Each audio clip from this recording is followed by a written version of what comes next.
سارے نبیوں کی زندگیوں کا مطالعہ کیجئے، ان کو سخت سے سخت، کٹھن سے کٹھن حالات کا مقابلہ کرنا پڑا اور حالات کی سختیاں انہوں نے گوارا کی، لیکن اٹھنے والے قدم پیچھے نہیں ہٹے، وہ آگے ہی بڑھتے چلے گئے اور عظیمتوں کے سفر طے کرتے ہیں۔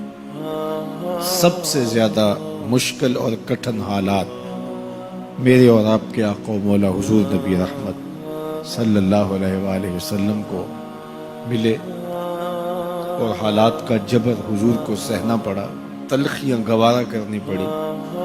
پیدا ہوئے تو باپ کا سایہ سر پہ نہیں تھا، 6 سال کی عمر تھی کہ ماں انتقال کر گئی۔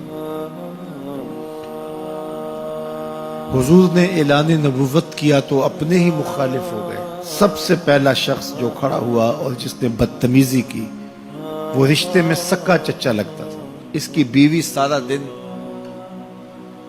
جا کے جنگل میں کانٹے جمع کرتی تھی، ام جمیل، اور جن راہوں سے حضور نے گزرنا ہوتا ان راہوں میں بکھیر دیتی کہ پاؤں زخمی ہوں گے اور منزل پہ پہنچ نہیں سکیں گے، لیکن میرے حضور گھر سے نکلتے ہیں، ان کانٹوں سے بچ کے گزرتے ہیں اور ان گڑھوں سے بچ کے گزرتے ہیں اور پھر بھی ان تک پہنچ جاتے ہیں۔ کھود لیے گڑھے، بچھا لیے کانٹے، آ گیا ہوں تمہارے پاس، پیغام ہے۔ عقبہ بن ابی معیط حضور کے گلے میں کپڑا ڈال کے تاؤ دیتا ہے، حضور کے گھر کے سامنے کوڑا پھینک جاتے ہیں، اجنیاں حضور علیہ السلام کے بدن میں حالت سجدہ میں ڈال دی جاتی ہیں۔ اور یہ وہی ایام ہیں کہ حضور کا شفیق چچا کفار کی ریشہ دوانیاں بڑھتی ہیں تو بولتے ہیں کل ما اجبتا، میرے بھتیجے جو تمہارے من میں آتا ہے کہو، میں جو ہوں تمہاری پشت پہ کھڑا ہوں میں۔ ان کا بھی انتقال ہو جاتا ہے، جناب ابو طالب بھی انتقال کر جاتے ہیں۔ ایک ایسی ہستی جو حضور پہ جان نچھاور کرتی ہیں اور کوئی بھی تکلیف ہوتی ہے تو حضور ان سے بات کرتے ہیں تو دل کا بوجھ ہلکا ہوتا ہے۔ وہ ہے زوجہ رسول سیدہ خدیجہ الکبریٰ رضی اللہ تعالی عنہ۔ نزول وحی کے بعد جب حضور کی طبیعت پر ایک گرانی آتی ہے تو وہ خدیجہ الکبریٰ ہی تھی جو کہتی ہیں کہ کلا واللہ ما یخزیک اللہ ابدا، حضور آپ پریشان نہیں ہوں، آپ کا رب آپ کو کبھی بھی تنہا نہیں چھوڑے گا اور آپ کو پریشان نہیں ہونے دے گا، اس لیے کہ آپ دکھیوں کے کام آتے ہیں، ضرورت مندوں کی ضرورتیں پوری کرتے ہیں، اور جن کا کوئی کمانے والا نہیں آپ اس کی مدد کے لیے کھڑے ہوتے ہیں، یتیموں کا سہارا ہیں اور بیواؤں کا آسرا ہیں۔ آپ کا رب آپ کو کبھی بھی پریشان نہیں ہونے دے گا۔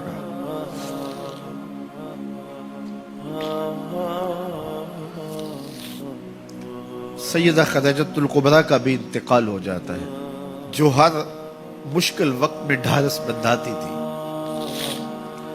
پشت پہ سایہ بن کے نگہبانی کا فریضہ انجام دینے والے چچا بھی انتقال کر جاتے ہیں۔ عقبہ بن ابی معیط کی بدتمیزیاں بڑھ جاتی ہیں، راہوں میں کانٹے بچھتے چلے جاتے ہیں، گڑھے کھودے چلے جاتے ہیں، ادھر حضور کے غلاموں کو پکڑ کے چوراہوں میں لٹا کر کے کوڑے مارے جاتے ہیں، چکیاں پسوائی جاتی ہیں۔ حضور گزرتے ہیں تو عمار ابن یاسر کے خاندان کے ساتھ تکلیفوں کے پہاڑ ٹوٹے ہوئے ہیں۔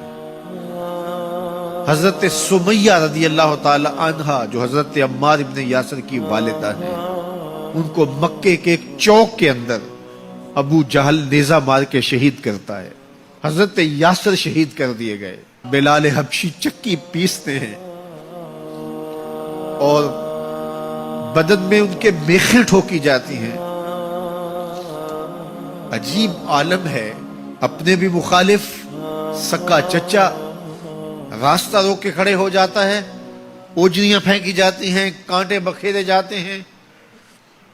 طائف گئے تو ان کا رویہ اتنا شرمناک اور اتنا دردناک تھا کہ اس کی تلخیاں بھولتی نہیں ہیں۔ اللہ کے محبوب ایک دن حرم میں آئے اور وہیں ام ہانی کے گھر جو حرم کے بالکل قریب تھا رک گئے۔ فرماتے آنا بین النوم والیقظہ، میں نہ تو ابھی سویا تھا نہ ابھی جاگ رہا تھا، میری درمیانی کیفیت تھی۔ تو فرماتے ہیں کہ میں اپنی چچا زاد بہن ام ہانی کے گھر میں تھا کہ جبریل براق لے کے آ گئے اور آ کے سندیسہ دیتے ہیں ان اللہ اشتاق الی لقائک یا رسول اللہ، محبوب زمانے کے دکھوں نے آپ کو گھیر لیا ہے اور تکلیفیں حد سے تجاوز کر گئی ہیں۔ رب کہتا ذرا آؤ نہ میں رخ سے نقاب اٹھاؤں اور آپ کو جلوہ کرا کے سارے غم غلط کر دوں اور سارے دکھ دور کر دوں۔